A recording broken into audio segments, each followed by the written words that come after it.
சாமியே சரணமையப்பா. சபரிமலை பயணத்தின் போது எருமேனி வழிபாட்டை பற்றி இன்னைக்கு பார்ப்போம். எருமேனி வாவர் சாமி கோயிலுக்கு சென்று பேட்டை துள்ளல் ஆடி, அங்கே இருக்க பேட்டை சாஸ்தா கோயிலிருந்து தர்மசாஸ்தா கோயில் வரைக்கும் அந்த பேட்டை துள்ளல் நடைபெற்று தர்மசாஸ்தா கோயில் நிறைவுறும். மணிகண்டனான ஐயப்பன் புலிப்பால் கொண்டு வருவதற்காக, தாய் நோய் தீர்ப்பதற்காக, புலிப்பால் எடுப்பதற்காக காட்டுக்குள் செல்லும் பொழுது இடையிலே வாவருக்கும் அவருக்கும் சண்டை நடைபெறுகிறது.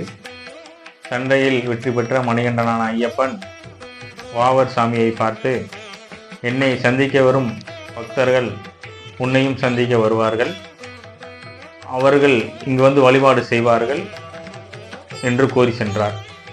அதை பின்பற்றும் விதமாக நாம் ஐயப்ப பக்தர்கள் எருமேனிக்கு சென்று அங்கு வாவர் சன்னதியை வணங்கி பேட்டை சாஸ்தா கோவிலிருந்து தர்மசாஸ்தா கோயில் வரை அந்த வேடன் போல் வேடம் அணிந்து காய்கறிகளை ஒரு கட்டையில் துண்டால் கட்டி வழிபாடு நடத்துகிறோம்.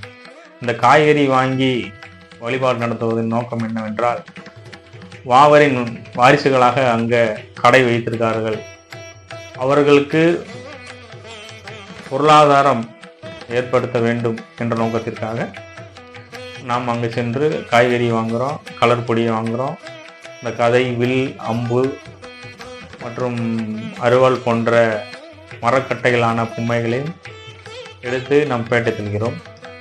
அனைத்து சாமிமார்களுக்கும் ஒரு வேண்டுகோள், தயவு செய்து இந்த கலர் பொடி போன்றவை நம்ம ஊர்லேயே கிடைக்குது, இங்கே வாங்கிட்டு போகாமல் அங்கே சென்று அந்த இஸ்லாமிய சகோதரர்கள் கடையில் வாங்கி கலர் பொடி மற்றும் ஏனைய பொருட்களை அங்கு வாங்கி அந்த வழிபாட்டை நிறைவு செய்வதில் தான் அந்த எருமேனி வழிபாட்டினுடைய அர்த்தம் நிறைவு பெறும் என்பது.